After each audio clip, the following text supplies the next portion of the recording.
오늘은 사도행전 19장 앞에 1절부터 20절까지 함께 하겠습니다. 지난 시간에는 이제 사도 바울이 3차 전도 여행을 시작해서 갈라디아, 부르기아 쪽으로 다니면서 이제 교회를 든든하게 하는 그 모습을 보였거든요. 그리고 아볼로라는 사람이 등장을 했는데 그 사람은 요한의 세례만 알던 사람인데 그 사람이 이제 성경에, 그러니까 구약 성경이겠죠. 능통한 사람이었는데 어쨌든 아직은 예수 그리스도에 대해서는 알지 못하는 사람이어가지고 아볼로하고 브리스길라가 데려다가 이제 잘 설명을 해가지고 그 사람이 구원을 받게 되고 그 사람의 요청에 따라서 아가야 지역으로다가 가서 나중에 보면 이제 고린도에 가서 전도를 했었던 것 같아요. 그리고 오늘은 이제 19장입니다.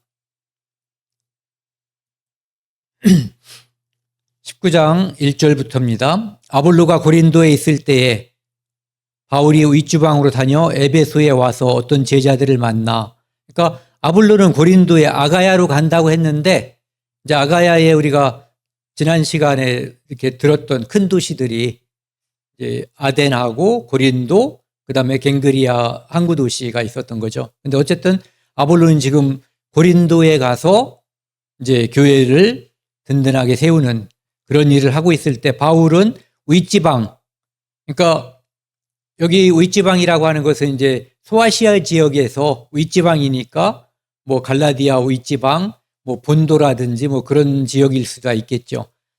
그래서 다녀서 에베소로다가 이제 오게 된 거예요. 거기서 어떤 제자들을 만났는데 이 제자들이 어떤 사람이냐면은 이르되 너희가 믿을 때 성령을 받았느냐?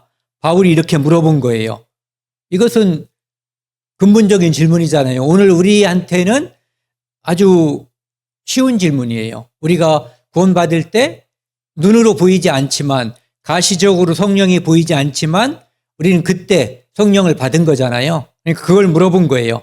이르되 아니라 우리는 성령의 계심도 듣지 못하였노라. 그러니까 성령이 계시다는 것도 성령의 존재 자체도 알지 못한다라고 이야기한 거예요. 그러니까 아직 구원받지 못했을 가능성이 크다고 봐야지 되는 거죠. 왜냐하면은 성령께서 예수 그리스도가 우리의 구주이심을 증거하시는 분이잖아요. 그러니까 아직 성령의 계심도 듣지 못했다는 얘기는 성령이 이 안에 오지 않았다라고 이제 보는 거죠. 바울이 이르되 그러면 너희가 무슨 세례를 받았느냐? 대답하되 요한의 세례니라. 그러니까 요한의 세례는 회개하게 하는 거예요.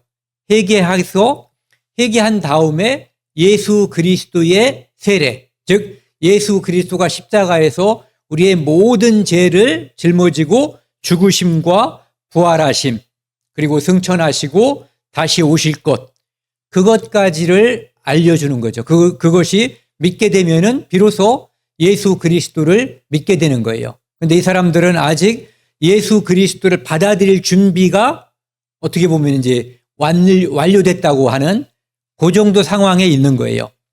그래서 무슨 세례를 받았느냐 물으니까 요한의 세례인 거죠.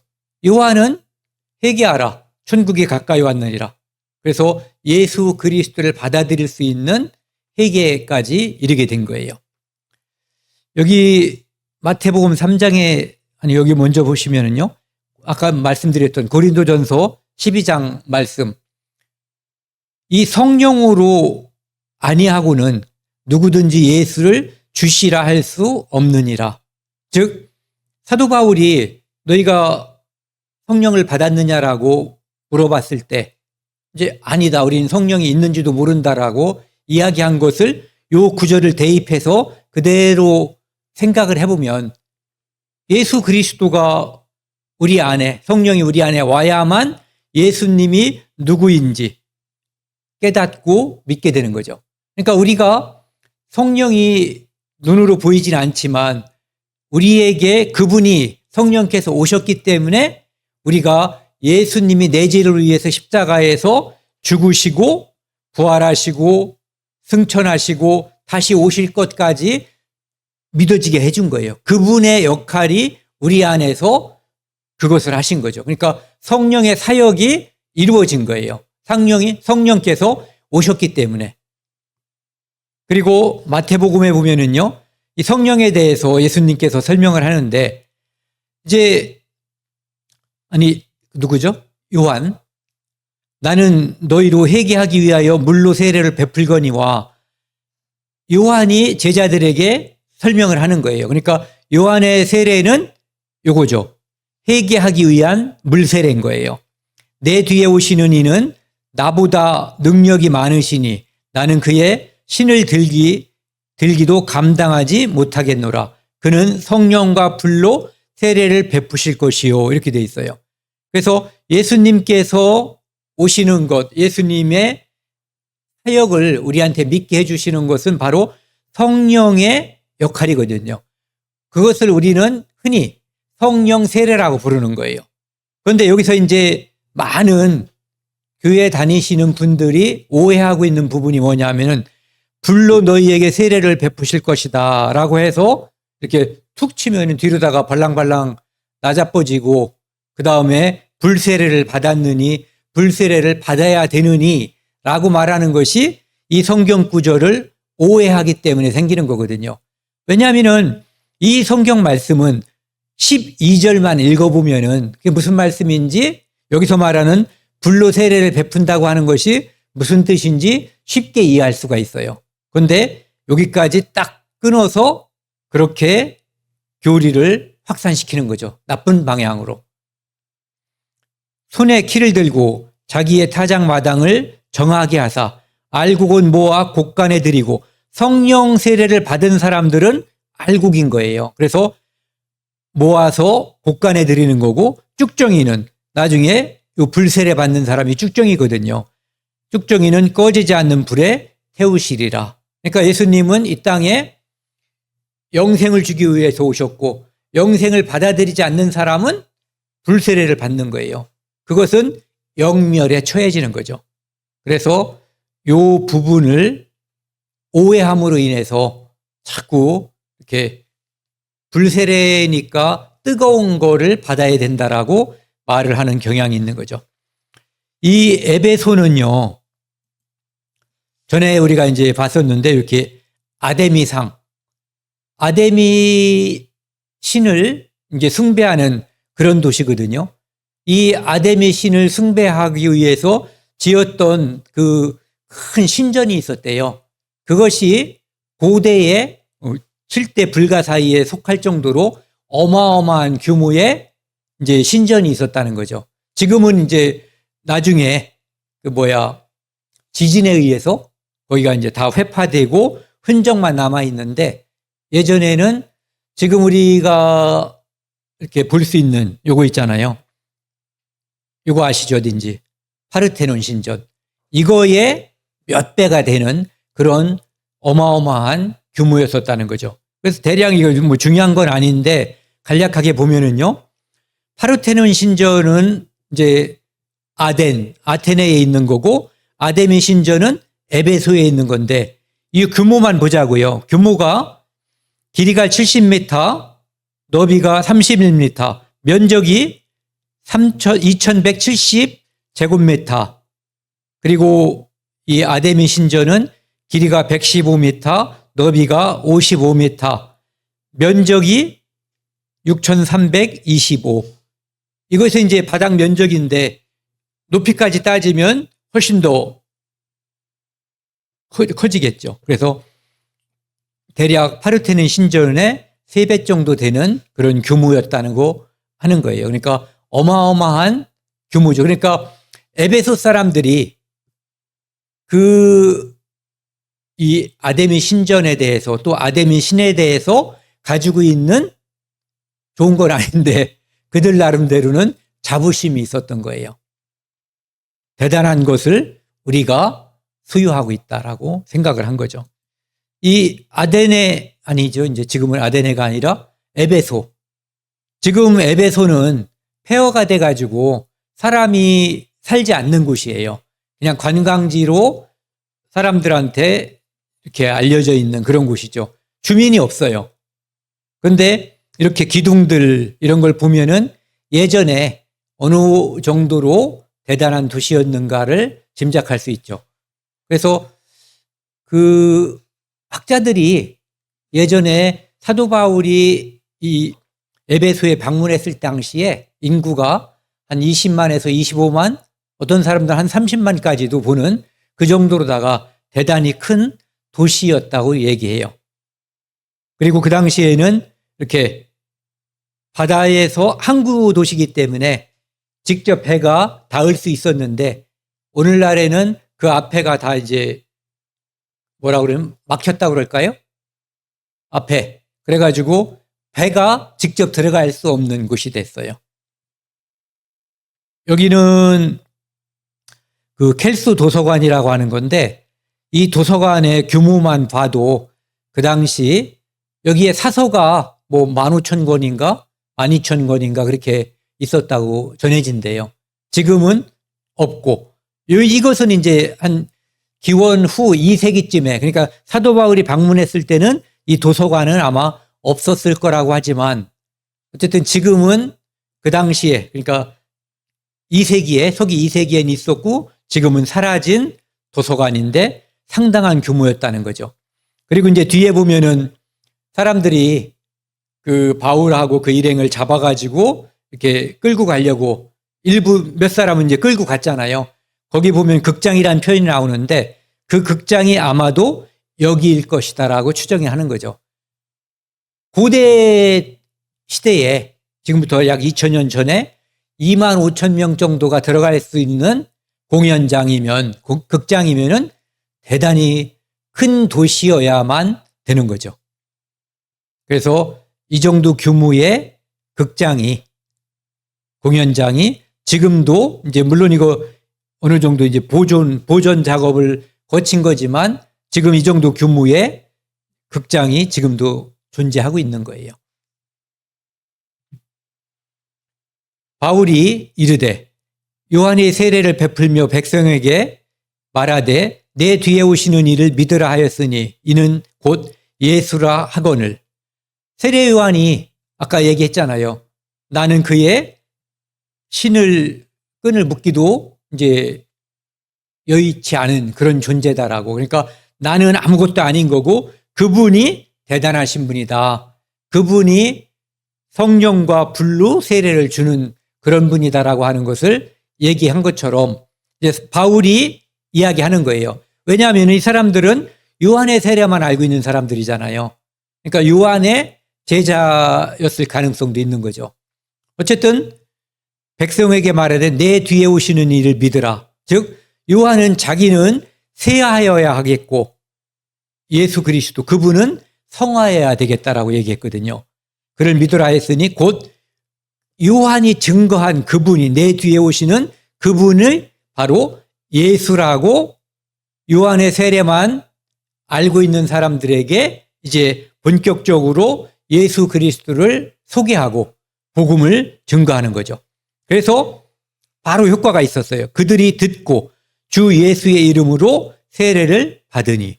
여기 보면 이제 빠진 말이 그들이 듣고 믿으니. 믿었기 때문에 이제 이 사람들이 주 예수의 이름으로 세례를 받은 거예요. 요즘은 태어나면은 뭐 세례교인 아니 뭐라 그러죠? 유아세례. 유아세례란 이름으로 아이들에게 세례를 준단 말이에요. 그리고 신앙 고백이라고 하는 절차는 물론 어느 정도 걸치긴 하지만 마음속에 성령이 오지 않았는데 그냥 이렇게 세례를 주는 그런 모습들을 많이 보이죠. 그리고 그 모습이 합당하지 않은 이유는 세례라고 하는 것은, 침례라고 하는 것은 예수 그리스도의 죽음, 그러니까 여기가 물이라고 하면은 이렇게 죽는 거예요. 물속으로 들어갔다가 다시 나오는 거거든요. 물속에 들어가는 순간에 내가 예수 그리스도와 함께 죽었고 물 밖으로 나오는 것이 예수 그리스도와 함께 내가 살았다라고 하는 것을 보여주는 거거든요. 그러니까 침례를 해야만 침례의 근본 취지를 살릴 수가 있는 거예요. 물 뿌리는 거 가지고는 그 근본 정신, 그것을 살릴 수가 없죠. 세례를 받으니, 그러니까 믿고 세례까지 받게 된 거예요. 바울이 그들에게 안수함에 성령이 그들에게 임하심으로 방언도 하고 예언도 하니. 그러니까 그 당시에는, 지금은 성령이 우리에게 올 때 우리는 예수 그리스도를 주로 믿게 되는 거거든요.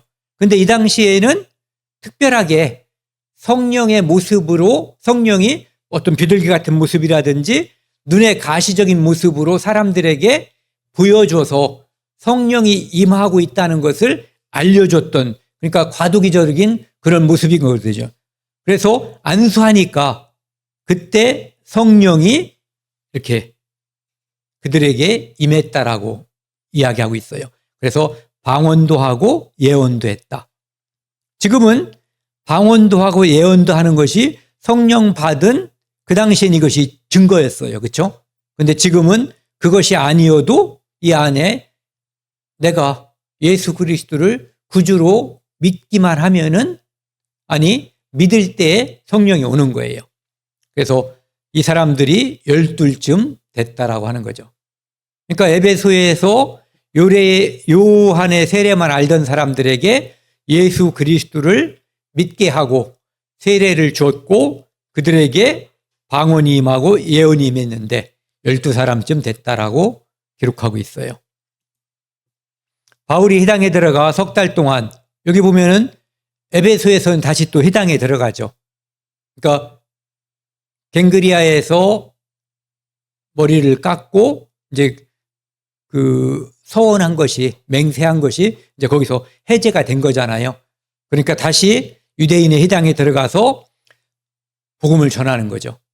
석 달 동안 담대히 하나님 나라에 관하여 강론하며 권면하되, 어떤 사람들은 마음이 굳어 순종하지 않고 무리 앞에서 이 도를 비방하거늘, 여기 보면은 어떤 사람들이라고 한 걸로 봐서 더 많은 사람들이 믿고 듣고 믿었던 것 같아요. 그러니까 어떤 사람들은 소수였을 가능성이 문맥상으로 높은 거죠. 바울이 그들을 떠나 제자들을 따로 세우고, 그러니까 제자들을 따로 세우고 그 사람들을 이제 교육시키고 함께 교제하고 해야지 될 일이 생긴 거예요. 이제 많은 사람들이, 시간도 석 달이라고 하는 시간이 또 지나간 거잖아요. 그래서 두란노 서원에서 날마다 강론하니라. 두란노는 이제 사람 이름이고 이 사람이 학교를 지은 거예요. 그래서 이 학교에서 바울에게, 바울이 부탁을 했겠죠. 내가 여기서 예수 그리스도의 복음을 전해도 되느냐. 그러니까 그 사람은 이제 학교를 빌려주는 사람이었던 것 같아요. 어떤 사람이든지 간에. 철학자들한테도 빌려주고 복음 전도자에게도 빌려주고. 그래서 그곳에서 2년 동안, 2해 동안 이같이 아시아에 사는 자는 유대인이나 헬라인이나 다 주의 말씀을 듣더라. 이 말씀 들으면은 굉장히 감동이 와요. 저는. 왜냐하면은 얼마나 2년이라는 시간 동안 이제 복음을 전했는데, 학교 두란노 서원에서 했는데, 여기 이 말 때문에 아시아에 사는 자는 유대인이나 헬라인이나 다 주의 말씀을 듣더라. 이 다라는 게 100%는 아닐 수도 있겠죠. 혹시 100%일 수도 있는 거고요. 그런데 어쨌든 엄청나게 많은 다수의 사람들이 이 복음을 들었다라고 하는 것을 성경은 증거하고 있는 거죠.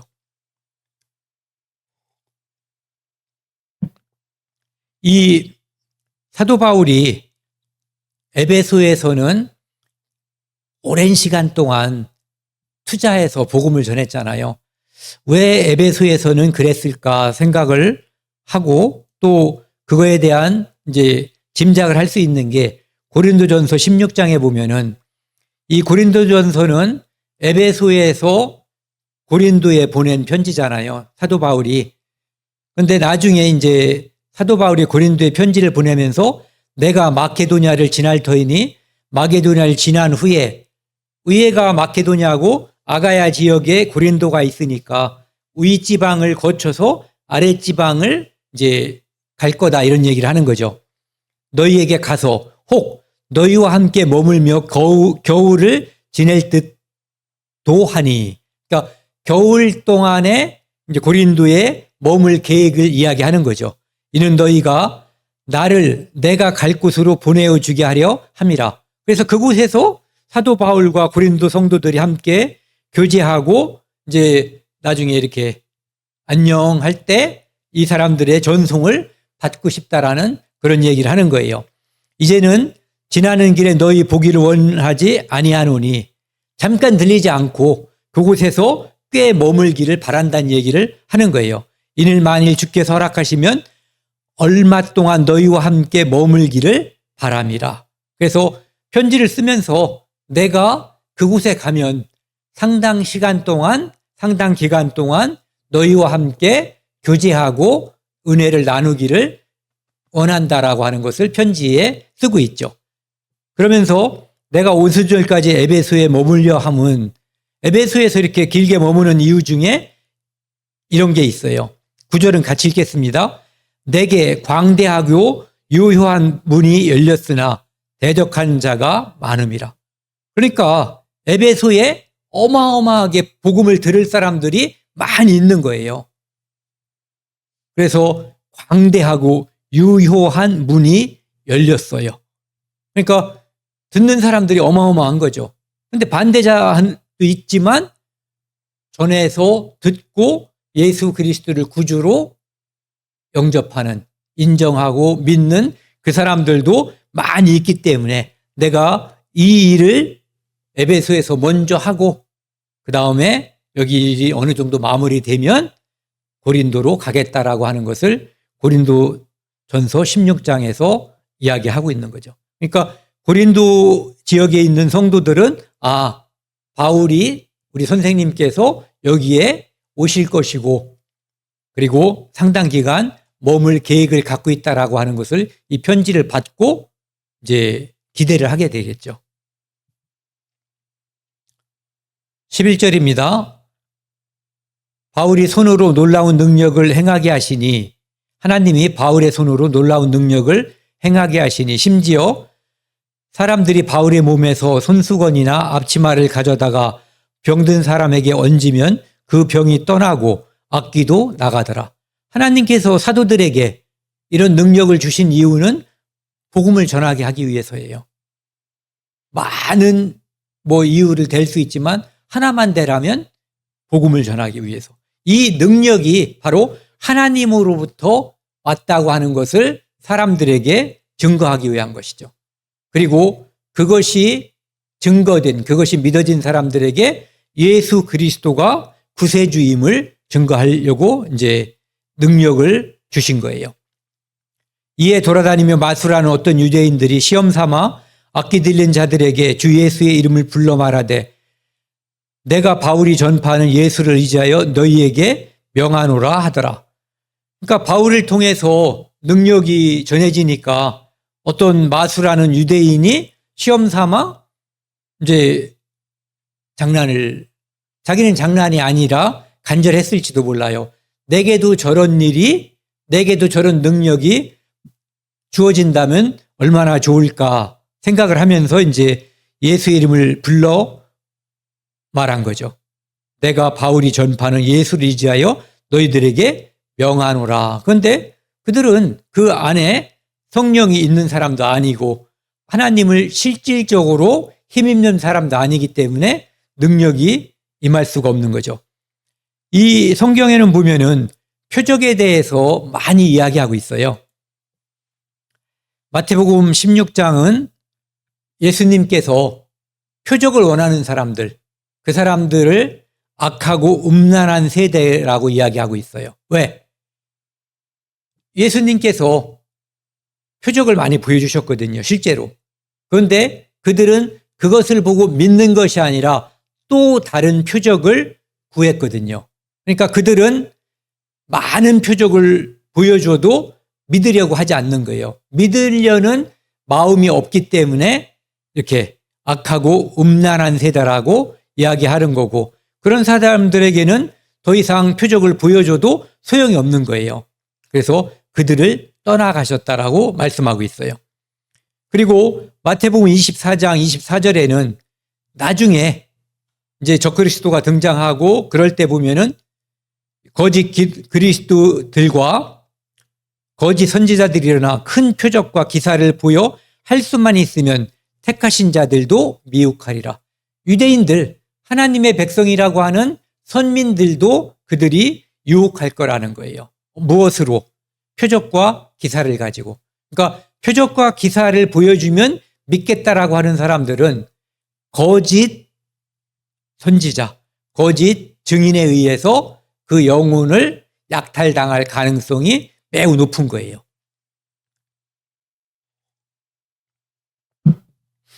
그리고 요한계시록 20장, 19장 20절을 보면은요. 여기 이제 짐승 나오고 거짓 선지자, 그 다음에 또 하나가 누구죠? 짐승, 거짓 선지자,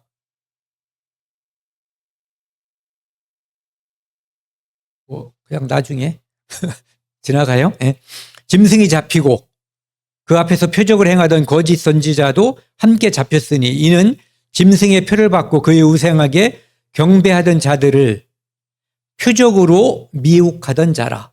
즉 표적을 행함으로써 사람들을 이렇게 거짓 것에 이끌리게 하던 그런 자가 바로 거짓 선지자예요. 그러니까 표적을 구하는 사람들, 악하고 음란한 사람들은 이 거짓 선지자에게 포로가 될 가능성이 매우 높은 거예요.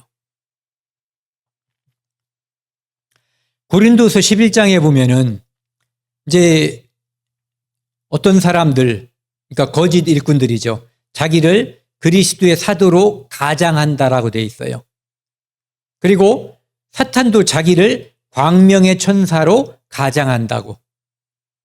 그리고 이러한 사탄의 일꾼들도 자기를 의의 일꾼으로 가장하는 일이 또한 대단한 일이 아니다. 그러니까 거짓 것을 따라가면은 결국은 거짓의 임금인 사탄이 가는 곳에 가게 되는 거예요. 그런데 거짓 것을 따르는 사람들의 특징은 악하고 음란한 세대이기 때문에 표적을 따르고 표적이 있는 곳을 이제 좋아한다는 거죠. 오늘날 대한민국도 지금은 어쩌면은 좀 덜할지 모르겠어요. 한 30년 전, 40년 전 대한민국에서 교회에서 보여주는 그 표적, 뭐 암이 낫는다, 안진뱅이가 일어선다, 방언한다, 뭐 탁 치면은 뭐 확 쓰러진다 이런 것 때문에 수많은 사람들이 그런 곳에 몰려다녔어요. 그런데 유행 지나고 나면은 믿음이 남아있지 않은 경우가 상당히 많이 있어요. 그리고 여기 보시면 전 이제 이 말씀을 제일 하고 싶은 건데요. 고린도후서 12장 12절에 보면은 바울이 사도의 표가 된 것은 내가 너희 가운데서 모든 참음과 표적과 기사와 능력을 행한 것이라. 여기 보면은 표적도 행하고 기사도 행하고 능력도 행했는데 사도 바울이 맨 먼저 고린도 교회에게 자기를 소개하면서 이야기한 것은 참음이에요. 모든 참음. 그러니까 교회 안에서 표적, 기적, 능력보다 어떤 교회의 지도자라든지 성도끼리의 교제 또는 함께 하는 데 있어서 오해를 푼다든지 함께 교제하는 데 가장 중요한 덕목은 사랑, 그 다음은 오래 참는 거예요. 그것이 없으면은 상대방을 바로 내 감정대로 대하게 되거든요. 그러니까 오래 참음이 이 사도의 표가 됐다 이런 얘기를 하는 거죠. 요한복음 11장에 보면은 이 나사로가 죽었다 살아나잖아요. 그러니까 나사로가 살았다가 아니 거꾸로 죽었다가 살아나는데 이 예수님이 이제 하신 그 일을 사람들이 많이 보고 믿었어요. 그런데 어떤 자는 바리새인에게 가서 고자질 신고해 버린 거예요. 이것은 그냥 우리가 흔히 말하는 보고라는 게 아니죠. 예수 그리스도에 대한 예수님에 대한 악감정을 가지고 이제 고자질한 거라고 볼 수가 있어요. 근데 여기 47절, 48절을 보면은 대제사장들과 바리새인들의 태도를 보면은 신기해요. 공회를 모으고 이르되 이 사람이 많은 표적을 행하니 우리가 어떻게 하겠느냐. 예수님이 심지어는 죽은 자도 살리는 거예요. 그러니까 사람들이 예수님을 많이 믿게 되잖아요. 그런데 잘 읽어보면은 이놈들도 바리새인들과 대제사장들도 지금 적대관계이긴 하지만 예수 그리스도께서 보여주시는 그 표적을 보고 믿지 않을 수가 없는 그런 상황이라고 하는 것을 볼 수가 있어요. 만일 그를 이대로 두면 모든 사람이 그를 믿을 것이요. 전혀 근거가 없고 믿을 만한 가치가 없다면은 이런 말을 해야 될 이유도 없는 거죠. 잘못하다가 나도 믿겠는 거예요. 그리고 로마인들이 와서 우리 땅과 민족을 빼앗아 가리라. 그래서 이제 대제사장이 한 사람이 죽어서 우리 민족이 사는 길이 무엇인가를 얘기하면서 예수 그리스도를 본격적으로 죽이려고 하는 거죠. 그리고 이제 요한복음 20장에 보면은요, 예수님께서 많은 표적을 행하셨는데 이 표적의 궁극적인 목적은 뭐냐면은 오직 이것을 기록함은 너희로 예수께서 하나님의 아들 그리스도이심을 믿게 하려 함이요 너희로 믿고 그 이름을 힘입어 생명을 얻게 하려 함이니라. 그러니까 예수님의 표적도 사도들의 표적도 궁극적으로는 영생을 믿게 하기 위해서 예수 그리스도를 믿게 하기 위해서 주신 거예요. 여기 마가복음 16장 20절도 보면은요, 그 따르는 표적으로 말씀을 확실히 증언했다라고 되어 있어요. 제자들이 나가서.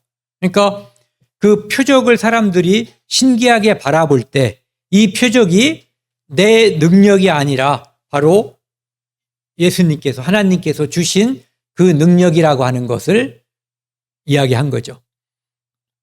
그 다음에 로마서 15장에서도요, 표적과 기사의 능력으로 성령의 능력으로 이루어졌으며 그리하여 내가 예루살렘으로부터 두루 행하여 일루리군까지 그리스도의 복음을 편만하게 전하였노라. 즉 표적과 기사와 성령의 능력으로 전해진 것은 나의 인기를 높이려고 한 것이 아니라 바로 예수 그리스도의 복음, 사람들에게 영생을 주려고 이 표적을 행하고 표적을 보여줬다라고 하는 것을 우리가 알 수가 있는 거예요. 14절에서 16절입니다. 유대의 한 제사장 스게와의 7 아들도 이 일을 행하더니, 이 일은 아까 얘기한 그거예요. 예수의 이름으로 명하노니 뭐 귀신아 물러가라 뭐 이런 것을 이제 한번 해보는 거죠. 악기가 대답하여 이르되 내가, 성경이 이렇게 코믹한 부분도 있어요. 그렇죠? 내가 예수도 알고 바울도 알거니와 너희는 누구냐 하며 악기 들린 사람이 그들에게 뛰어올라 눌러 이기니, 심지어는 이렇게 조롱만 한 것이 아니라 제압을 해버린 거예요. 그들이 상하여 벗은 몸으로 그 집에서 도망하는지라. 함부로 이 안에 예수 그리스도께서 주시는 그 능력을 받지 않은 사람이 함부로 이렇게 해가지고는 이제 오히려 망신만 당하는 그런 일이 벌어진 거죠. 에베소에 사는 유대인과 헬라인들이 다 이 일을 알고 두려워하며 주 예수의 이름을 높이고, 즉 표적은 하나님께서 예수 그리스도를 통해서 하나님께서 주셨을 때 그 표적이 표적으로서의 역할을 하는 거예요. 사람들이 그냥 말만 흉내내는 그것 가지고는 되지 않는다고 하는 것을 그 사람들을 통해서 사람들이 보고 실제로 임하는 그 표적에 대한 두려움을 느끼게 되는 거죠. 그리고 그 표적을 행하는 가장 맨 뒤에 배우가 되는 예수님의 이름을 높였다라고 이야기하고 있어요. 믿는 사람들이 와서 자복하여 행한 일을 알리며, 그러니까 이렇게 하는 동안에 복음이 계속해서 전파가 되고 있는 거죠. 또 마술을 행하던 사람들이 그 책을 모아 가지고 와서 모든 사람 앞에서 불사르니, 마술을 행하던 사람들이 예수님을 믿게 된 거예요. 그러니까 마술이 더 이상 해야 되겠어요? 그만둬야 되겠어요? 그들 스스로가 이것은 이제 내가 할 일이 아니다라고 하는 것을 알고 마술을 하는데 필요했던 그 책들, 서적을 다 태워버리는 거예요. 그러니까 구원받으면 행동의, 마음의 변화뿐만 아니라 행동의 변화가 따르는 거죠. 그 책값을 계산한 즉 은 5만이나 되더라. 이제 세상에는 많은 사람들이 있다 보니까 이런 걸 계산을 좋아하는 사람들이 있어요. 그 사람들이 계산한 것을 보면은 은 5만이라고 하는 것은 한 150명의 1년치 월급 정도 된대요. 연봉이지 그러니까. 150명의 1년 연봉을 합친 돈, 또는 한 사람이 150년 동안 죽지 않고 쓰지 않고 모은 돈의 양, 그 정도가 바로 은 5만 정도에 해당된다고 그래요. 그러니까 이 당시에 그 에베소가 얼마나 마술이 행했던 곳인지, 그리고 마술 행하는 사람들 중에서 구원받고 얼마나 많은 사람들이 그 직업을 버리고 예수 그리스도에게 실질적으로 돌아왔는지, 그러니까 복음의 역사가 얼마나 대단했는지를 우리가 짐작할 수가 있는 거죠. 그래서 20절은 같이 읽겠습니다. 이와 같이 주의 말씀이 힘이 있어 흥왕하여 세력을 얻으니라. 이 위의 문장만 봐도 그 세력이 어느 정도 복음이 흥왕했는지, 대단했는지 우리가 짐작할 수가 있는 거죠. 지도 잠깐만 보고요. 이제 여기 안디옥에서 요 지역에, 특히 이제 여기가 갈라디아, 부르기아 쪽이니까 요 윗지역으로 다 가서 에베소로 내려왔던 것 같아요. 그래서 여기서 이제 복음을 전하고 복음에 전하는 역사가 상당히 효과가 있었던 것을 볼 수가 있고요. 그 다음에 이제 요 에베소에서 이제 다음 시간에는 보니까 마케도냐를 통해서 이제 고린도로 내려가고 그 다음 과정들이 나오거든요. 그래서 그 다음 그 전 단계 뭐죠? 그 에베소에서 아데미 신을 숭상하는 사람들이 이제 사람들을 극장으로다가 끌고 가서 2시간 동안이나 귀가 멍멍했을 거예요. 막 크게 소리 지르는 그런 장면이 이제 다음 장면에 나오거든요. 그 장면은 이제 다음 주에 보기로 하고요. 오늘은 여기까지 하고 마치겠습니다.